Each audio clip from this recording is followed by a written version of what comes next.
Hello, everyone. Welcome to Developing Palates. I am Aaron Loomis, and with me, as always, is Jiunn Liu. How you doing, Jiunn? Doing good. So today we are talking about the Cornelius and Anthony Aerial Robusto. The cigar is 5-inch by 50 ring gauge, comes out of the La Zona factory in Nicaragua. Wrapper is Ecuadorian Connecticut shade. The binder is a super secret United States leaf. The filler is from Nicaragua. Cigar is blended by Hector Alfonso.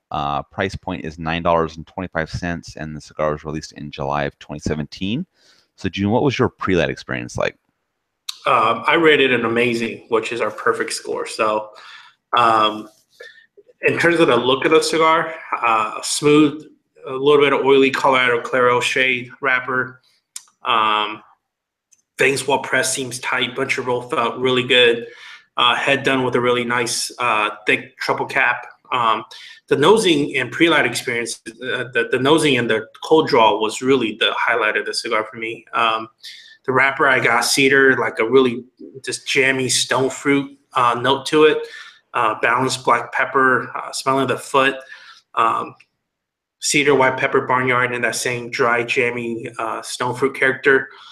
Cold draw, cedar, and hay. So um, I love like nosing a cigar, and then it gives me like a really like ripe, sweetened kind of a fruit note to it. I'm a total sucker for it. This cigar had that in spades. Can you hear the helicopter? I can. Where the hell The is ghetto that? bird is like circling in on me. I don't know what's going on, Oh, but so it's Stephen Baby. yeah, maybe it is. So for He's me, like, the aroma from wrapper was a mix of hay and grassiness. Foot brought a mix of hay and a light stone fruit sweetness. Pre-light draw was a little bit of that light hay note and a little bit of mild spiciness on my lips. So I think somewhat similar to you with those jammy fruits. So take us through your flavor profile. um, first third, the beginning shows a lot of toasted wood, semi-sweet cream nuttiness, a mild black pepper spice. As a cigar kind of hits that middle point of that first third, that black pepper starts to kick up. It's not overbearing, but definitely it's a stronger black pepper. Retrohaling, big surprising pop in black pepper, cream nuttiness. Finish mixture of a long and lingering dry toasted wood and black pepper on the rear palate. Strength and body medium. Moving on to the second third, it's very interesting. I made a comment in my written review saying if I smoked the cigar blind, without even like looking at the wrapper or any of that stuff, right? It would be really hard for me to guess that this is Connecticut shade. Mm-hmm. The amount of spice that the cigar puts out is not indicative of any new age, even like new age Connecticut shades out there. So in addition to the cigar picking up, the elevated spice, profile also becomes more toasted wood focused. So really like just bigger flavors, same flavors, but like bigger flavors. Still takes in the same cream nuttiness, overshadowed by that, but a bit overshadowed by the toasted wood and spice. Finish softens up. That's mainly now like a soft, dry wood with the spice being more well-rounded. String surprisingly goes to medium full or close to it, and body stays medium. Moving on to the very last third, essentially the same profile as what I had in the second third, except that I started getting this like a nice baking spices kind of a minerality note to it. Profile still overall centered around toasted wood, black pepper, cream nuttiness. Towards the latter of the last third, there's a spice heat, almost like a dried pepper kind of a heat that comes through, which is nice. So. But overall, I thought this was surprisingly not so much of a Connecticut shade that you typically associate with even the newer age ones. I liked it. Yeah, I started out with a fair amount of strength in the cigar. Really full flavor notes of wood, a little bit of underlying baking spice. Half inch in, that wood gained a little bit of a toasty note. Spice was still kind of slightly masked at that point. Retrohale had a decent amount of baking spice along with a slight creaminess to it.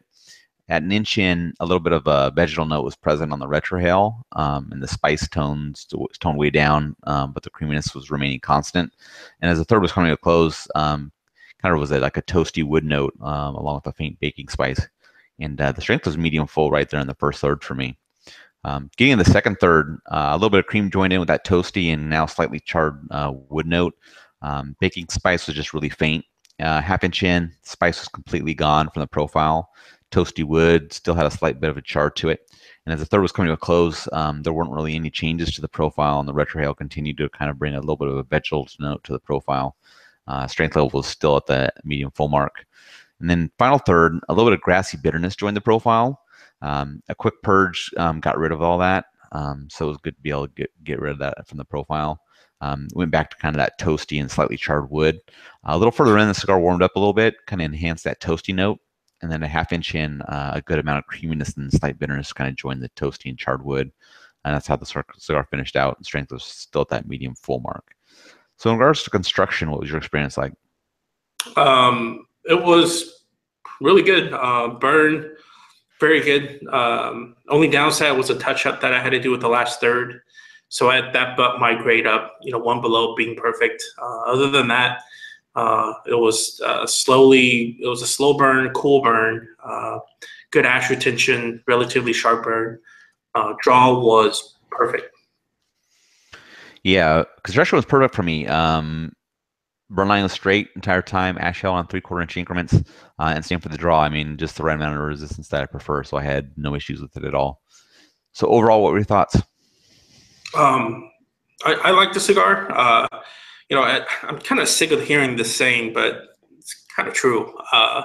Where one of the slogans, I guess, with cigar industry the last couple of years is "This isn't your grandfather's Connecticut shade," right? Right. Meaning it's not that mild, right? There's flavor, there's body, there's spice, right? But I mean, it's very true for that. Now, whether it be Cornelius Anthony's special tobacco that they're using this blender, I don't know what it is, but it's definitely got a spice kick to it. And within the spice kick, I mean, it's fairly in line with kind of how Lazona does things, right? So they like to give you that spice kick up front. It also has good identifiable flavors. It's a tasty cigar. I think, especially if you find guys that do not like Connecticut shade cigars, and you give them something like this, I think that'll really change your mind. And I've also heard people say this, right? So. But I really believe that within this cigar. Yeah. Yeah, it's definitely a fuller strength cigar and fuller strength for Connecticut shade easily. So just like you said, people that are not traditional Connecticut smokers, this might be perfectly fine for them. So it's not going to be something that detracts from their experience, thinking it's too mild. Lots of wood and spice. Kind of started things off, moved to like kind of a toast and charred wood for the remainder of the cigar. A little bit of vegetal notes that were present on the retrohale. I enjoy the vegetal notes, so it worked out well for me. A little bitterness in the final third, maybe a little time kind of mitigates that, so it wasn't really that big of a deal to me. And I definitely want to visit it later on just to kind of see if that bitterness in that final third goes away, which I think it will. I think it's still good enough to smoke now. That doesn't, it's not detrimental to the experience overall, so it's worthwhile doing that. And it's probably not going to be your first cigar of the day. You're not going to have this in the morning with your coffee or anything like that, like a traditional Connecticut shade would be. But it's one I'm looking forward to smoking more of. It was really, it definitely was different. I'll say that, and different in a good way.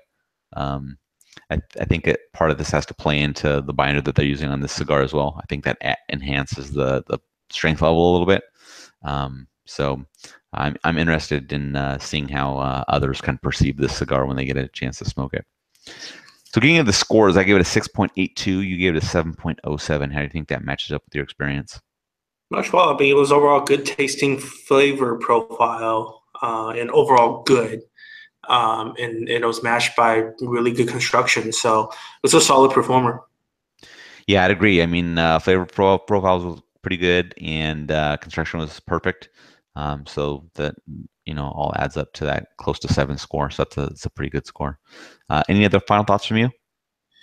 I think they have one more that they released this year, right? The Senora Sugars. Yeah. And I know that one uses that special binder too, right? Yep. So I'm curious, when we smoke that one, like how much of an additional spice kick and strength it'll follow up with, if any. Right. Yeah.